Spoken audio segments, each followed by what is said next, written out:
Hello, everyone. Welcome to another edition of Espresso Jams. I'm so glad you're here. Today, I'm talking with Mike Beverly. Now, Mike is a former educator, which is a good background because today he is a health and wellness coach. Welcome to the show, Mike. Well, thank you, Joe. It's my pleasure to be with you today, and happy to be a part of your broadcast. Well, it's great to be here. And you and I met some time ago, but you know what? To be honest, I forget where that was. Do you remember where we met?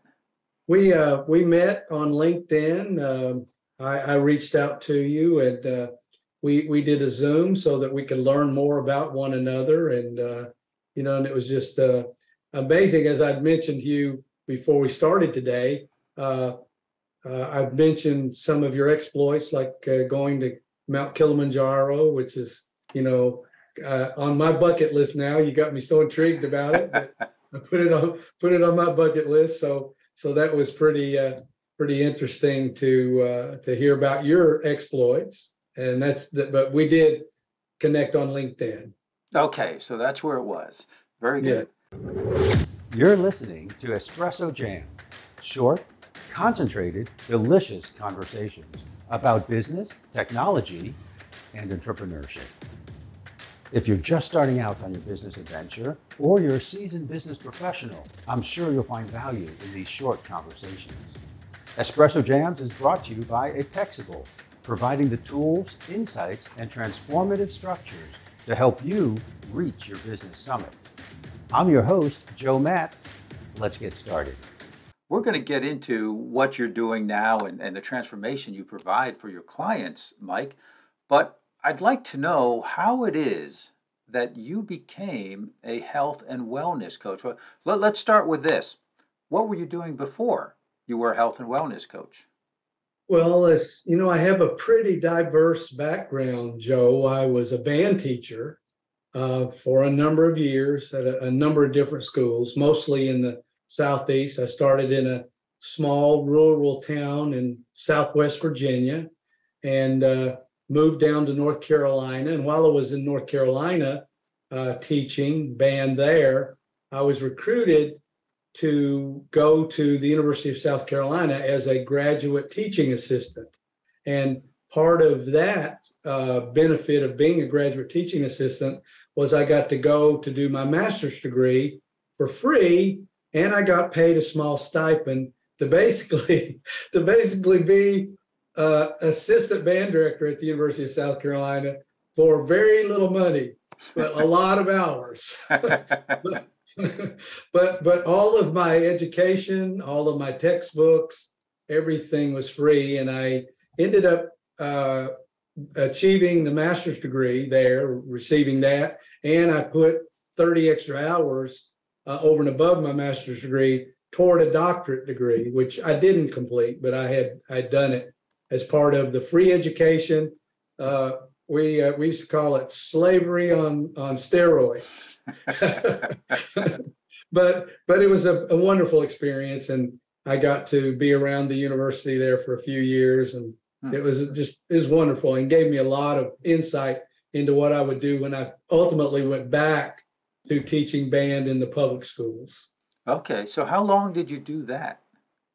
I did it between the years at the University of South Carolina and the public school, and then I did 7-year stint altogether, 7-year stint in a Christian school, but altogether around 20 years. Okay. So that's I can't picture a band coach going into health and wellness. Being a teacher helps, right? Being a teacher certainly helps. And dealing with a lot of kids and transferring information from your mind to their mind, I'm sure is a big thing, and a lot of what you do now.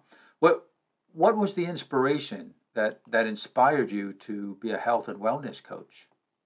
Well, it was more a health crisis that kind of motivated me, because I certainly wasn't sitting around thinking, okay, what am I going to do when my 22-year-old traditional school fundraising business. I transitioned out of teaching band into being a fundraising representative, because as a music teacher, band teacher, we had to raise money by selling candies. We had to sell, food products, anything and everything, car washes, bake sales, everything, to raise money for trips, uniforms, just music, because most school systems do not provide enough money in their budgets to provide all those things. So I had to do it. And so I got recruited into that industry. So in 2020, after having our own successful fundraising company that had provided a really amazing income for our family. And you know what happened in 2020? All the schools shut down, and we lost 95% of our business that year. All the while that was going on, in March 2020, I had a major health crisis due to some internal bleeding where they had estimated when I got into the emergency room, 55% of my blood. They'd done the blood workup, and they said, you're down a minimum of 55% of your blood. And so I was not breathing very well. I was in and out of consciousness. And so I was in the hospital, and they couldn't stop it. And turns out the bleeding was caused by a blood thinner that I was prescribed a few months back that has now been taken off the market because it has caused so many fatalities. And I came darn near being one of them. Yeah, at 55% of blood. Yeah, you lost a lot.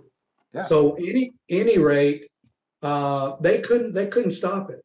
Mysteriously, the third night I'm in the hospital, the bleeding stopped. Well, I have a theory about who stopped it. Okay. It was not the traditional medical establishment that helped with that. So when I did get out of the hospital, I was so anemic I couldn't function. I was sleeping around the clock.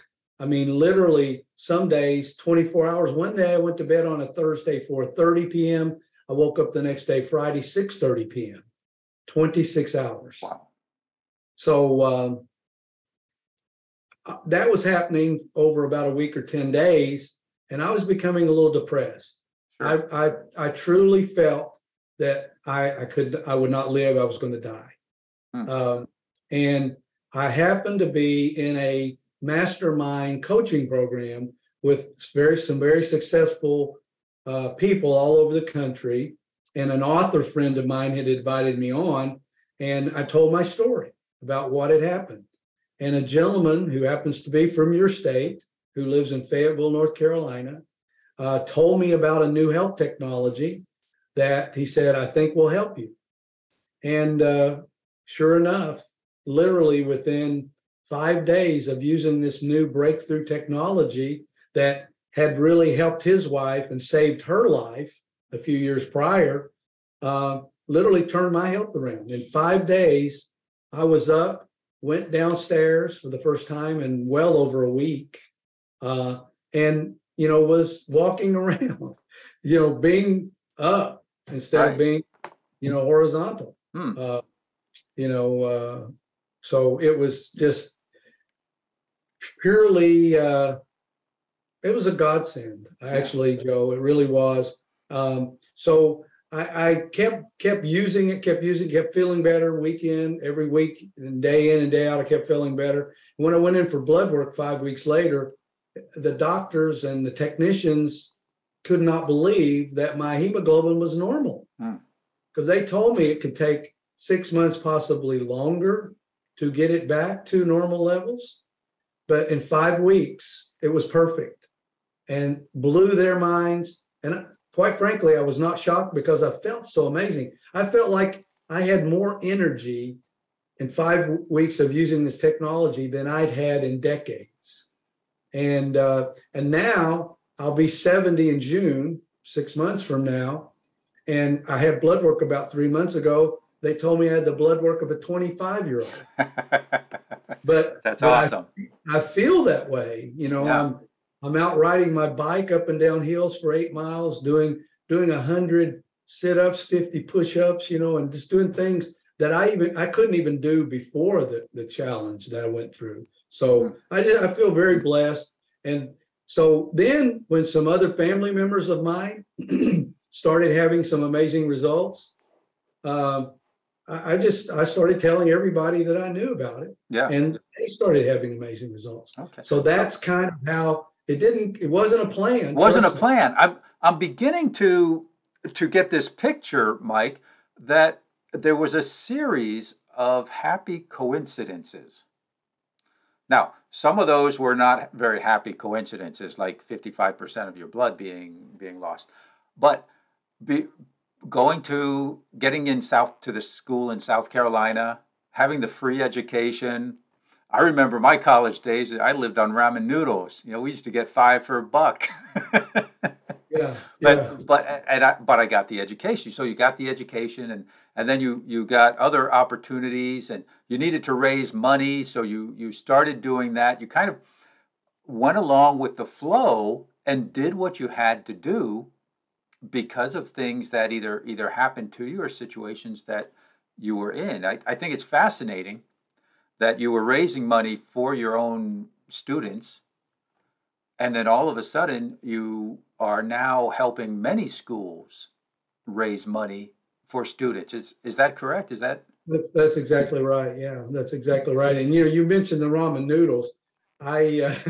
Because the stipend, I told you that we were working slavery free education, slavery for education. It was a big joke because after they took the taxes out of our 2-week paycheck, there were 3 of us that were in similar positions with the band at the University of South Carolina.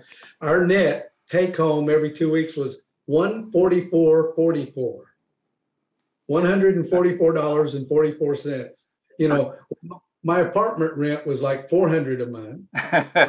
So without teaching some students private lessons on the side, there was no budget for food, beyond that. So any rate, it was it was interesting. I don't know that I ever ate ramen noodles, but I did eat a lot of Campbell's tomato soup and grilled cheese sandwiches.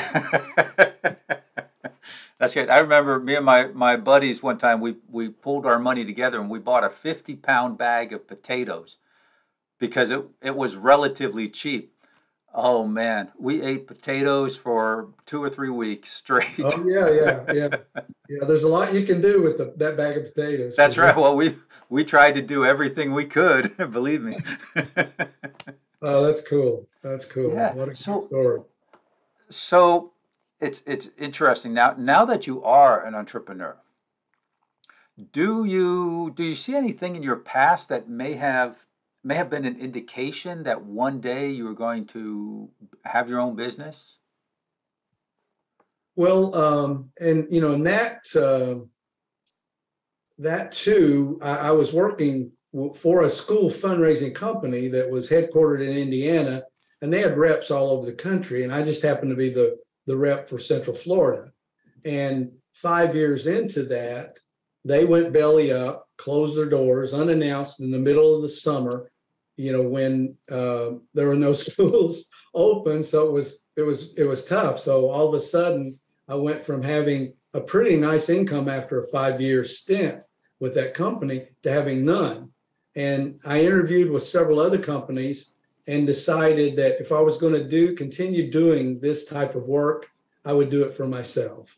And literally started it in a bedroom and in my garage of my home here in Central Florida, and grew it to where we had several representatives in Florida, Georgia, Tennessee, and here in Central Florida we had a lot.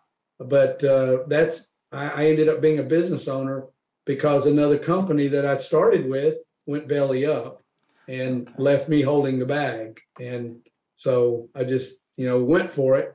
And it was not easy. It was not fun. I mean, we were living on credit cards for at least a year to get that thing off the ground. But then it paid off in the long run. So I was kind of like this health crisis that geared me toward this direction now in my life. That company going belly up led me to start my own business at that point. Would you like to get in front of more of your ideal clients and at the same time build your brand and create evergreen content? Well, you can do that with podcast guesting. This very moment, you're listening to a podcast that may have been published today or 3 weeks ago or 3 years ago. In a very real sense, you're engaging with the speakers, hopefully enjoying yourself and learning something new at the same time.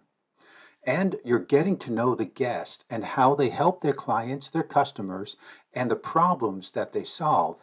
You may even be their ideal client and want to learn more about them and download one of their free resources you can find in the show notes, or maybe even become a client of theirs. See, when you're a guest on a podcast, you will enjoy that same kind of engagement. It is perhaps the easiest, most cost-effective way to get in front of new audiences. Learn how you can be a guest on the right podcast and engage with your ideal clients with the free resources available at gapologist.com.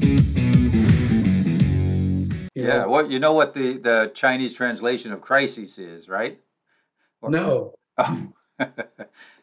It's opportunity. Well, that's true. Yes. All the while I was going through this health crisis and discovered this amazing health technology, our other business that was really doing very well and thriving, we lost 95% of it at the same time, all the while this was happening. So you're right. That crisis created this opportunity. So yes, it's I think of the journey, and I think your journey exemplifies this, that building a business and being an entrepreneur and getting to that level of success, it's like climbing a mountain.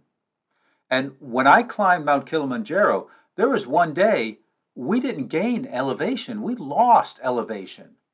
We started up high, and then we started higher than we finished the day. And it was like, man, we've been climbing for days, and now this one day we're actually going down instead of up. And the entrepreneurial journey, some days are like that, where you've got to climb down before you can go up, and it's the way the mountain is when you're climbing a mountain. But when you're an entrepreneur, it's the way life is. It's the way that business is. There are good times. There are not so good times. That's how I like to call them. But you keep going. You keep going. You learn.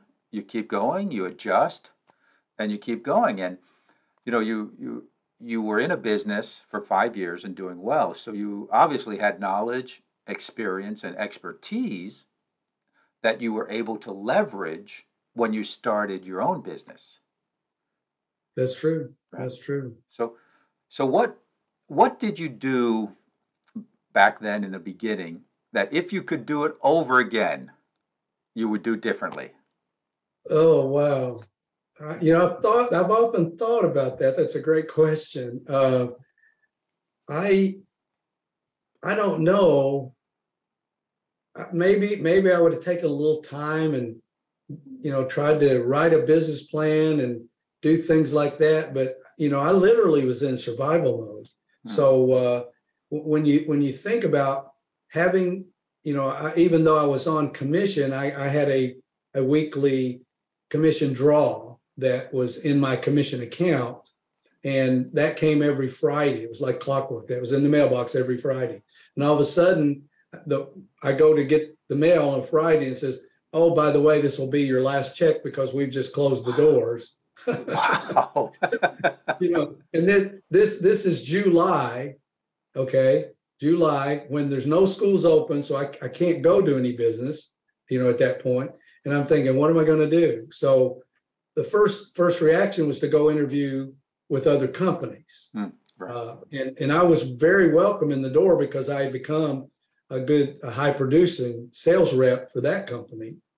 So I had multiple offers, but the more I thought about it and the more I was kind of really analyzing the owners of those companies as to, will they do what this other company did? Will they exit unannounced? Will they make decisions that will impact me and my family? So I was doing a lot of analysis as far as, am I going to put my future, I was probably mid-30s at the time this happened, and, had a family and had just bought a home a couple of years prior with a pretty sizable mortgage. And so was I going to depend on someone else for my financial stability and future? And in the end, after going through that about a month and a half, I said, no, I'm just going to, if I'm going to do this, I'm going to do it for myself. So when you think about this, Joe, a semi truck pulls into a subdivision where you never see a semi truck, and we're unloading pallet after pallet of chocolate candy bars to go into my home to be stored in the air conditioner in the house, not in the garage, because this is Florida now. So we're unloading this chocolate candy into our living room. And after about a week of that chocolate candy being in our house, when you opened the door, it smelled like a chocolate factory. Okay. So what I would do is I had a small little Toyota Tercel with a hatchback. I would put 30, 40, 50 boxes of that chocolate in the back of my Toyota Tercel. I would go to a daycare center. This is literally how I started that business. I would go to daycare centers and I'd say, Mr. Owner, Mrs. Owner, do you have a drop off in income in the summer because you lose children during the summer? Oh yeah, we have a lot of teachers that leave their kids here and we lose about half our income. How would you like to make up another $1,000 or $2,000 in the next 2 weeks? How do you do that? Hold on. I'd go back to my car and I'd start bringing in the chocolate. And until they told me to stop bringing it in, I kept bringing it in. Okay. And literally, I sold that truckload of chocolate candy in about 8 weeks doing exactly that. Now, it was not fun and it was hot, but I'm telling you, it got us through the first 3 or 4 months of not having income from my old business. So yeah, I would have liked to have not had to do that, but bottom line is I've always been just kind of like my father, do whatever you had to do to make it happen, and you can't really plan that much ahead. I don't know if spending time doing a business plan at that point would have been any value to me. But I think you did. Maybe you did have a plan. It was sell chocolate. Well, that was exactly what happened. Exactly what happened. So you take that from the beginnings there with nothing, right. And I mean, it wasn't a whole lot of business. It was enough to keep us afloat for a few months. But, to go to 7 or 8 years later, where we're bringing in $3.3 million annually, in a business that we started from that was the beginnings of that business, to where we were 7, 8 years later, right. To, where it was until 2020, a very, very huge income for our family, to literally losing 95% of it because of COVID. Right. So, yeah. And then you got sick and you went on a different path. And I can see you're really passionate about what you do now and the transformation you bring to families. So today, what is your superpower that you employ to do what you do? My superpower is in my health is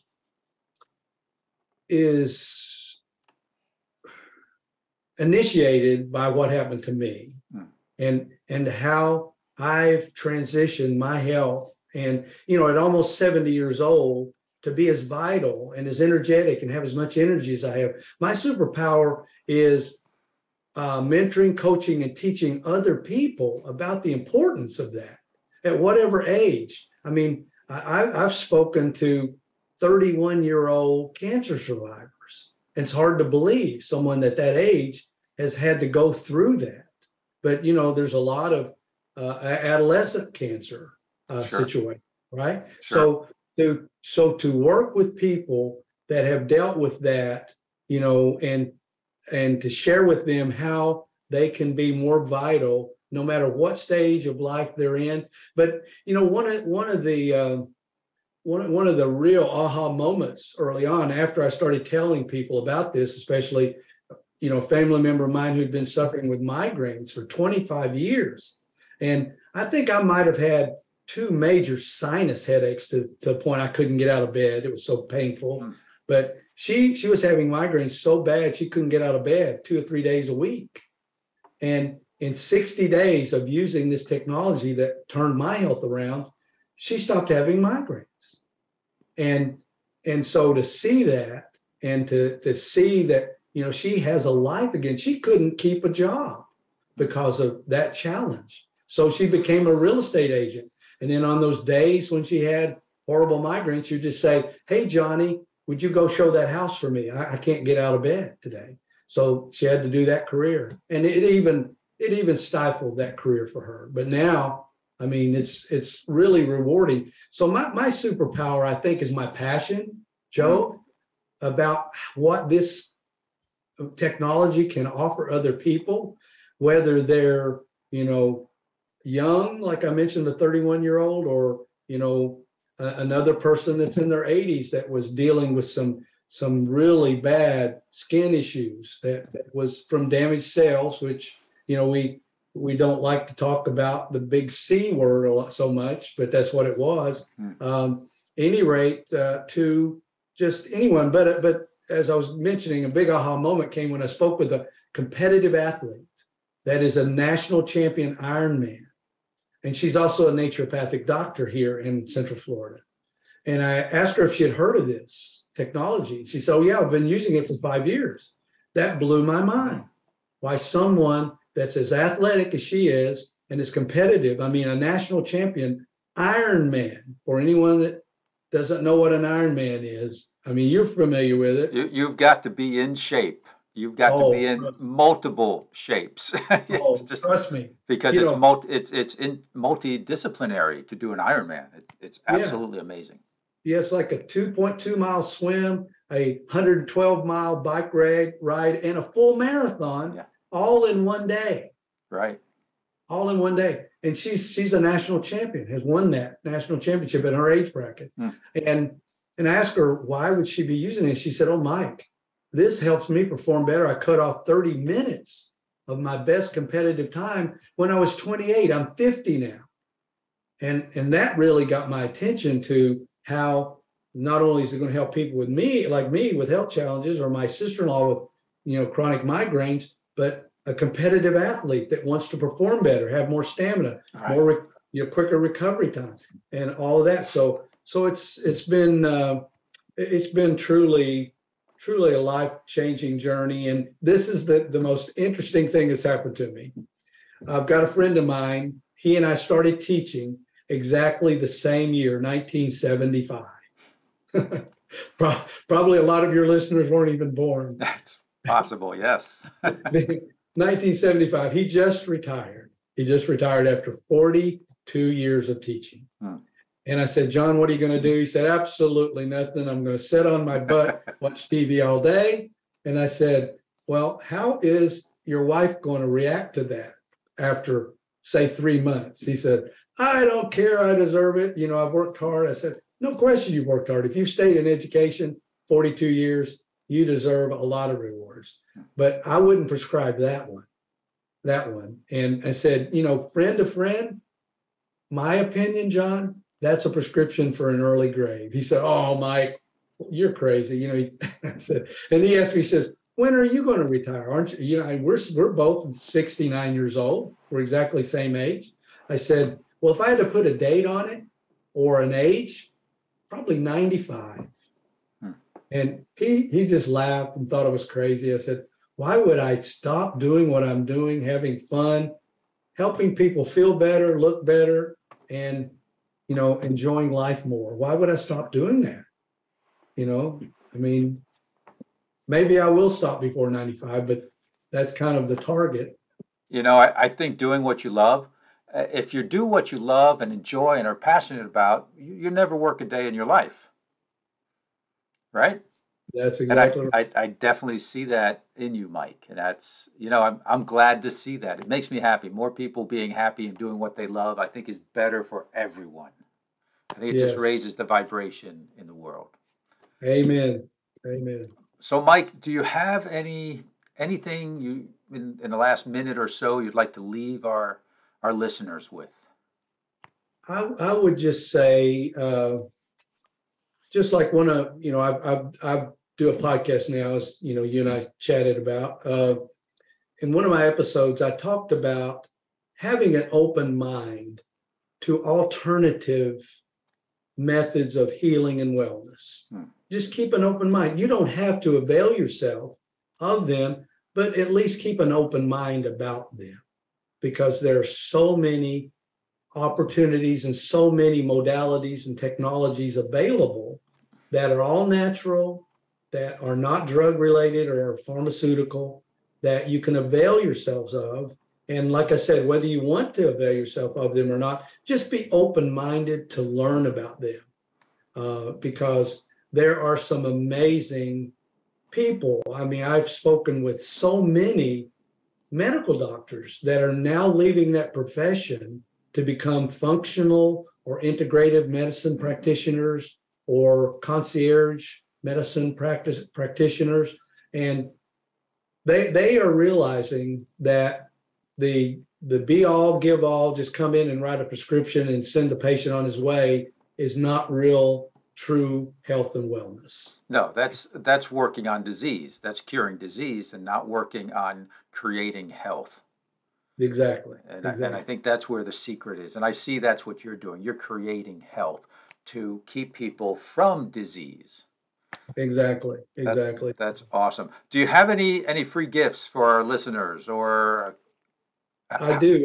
Oh. I have a free ebook that if people will go to my website at www.mikebeverly.life, there's a free download, The Ultimate Guide to Health and Wellness. And then it's not only that, but then there's a bonus section of that. So it's a multi-page ebook that's available for all your listeners. And, they can reach out to me either through LinkedIn or through my website, again, mikebeverly.life, and download that free ebook. And then if you'd like to connect with me to hear more details about this amazing technology that I've discovered, I'm happy to schedule a free 30-minute consult with you to go over that and share as much information as you'd like to know about during that time. Super. And we will have all of that information in the show notes. So I know sometimes it's tough to spell names, but we'll have it in the show notes, so it'll be easy to find. And I would encourage everyone listening here to reach out to Mike. He's a great guy, fun to talk with, very, very nice. And he is not a hard sales guy. He will provide you the information, and then you make the decision. Yes. Very good. Yeah. Mike, it has been a pleasure having you on Espresso Jams. Well, I love the opportunity to be on. I just love the title of your show. It's Thank you. one of the coolest titles that I've run across. So that's really cool. How did you come up with that name, Joe? Oh my gosh. Well, I like espresso. And Okay. and it's a jam. I mean, it's a jam. We're jamming here. We're jamming out. We're having a conversation, jamming out. Oh, I didn't ask you when we had our initial Zoom if you're an old musician. I am not. I learned early on I'm much better at listening to music than actually making music. Okay. Okay. Very good, Mike. Hey, once again, thank you so much. Joe, thank you. And you have a wonderful holiday season. Thank you, sir. You too. Bye now. Bye-bye. Bye. Bye, everyone. Thank you for listening to Espresso Jams. If you like what you heard, please subscribe on your preferred channel and never miss another episode. If you'd like more business tips on technology, entrepreneurship, and doing better, you can find me on LinkedIn at Joe Matz, that's JoeMatz, or go to my website, apexable.com, that's apex-able.com. I'm your host, Joe Matz, wishing you an awesome day.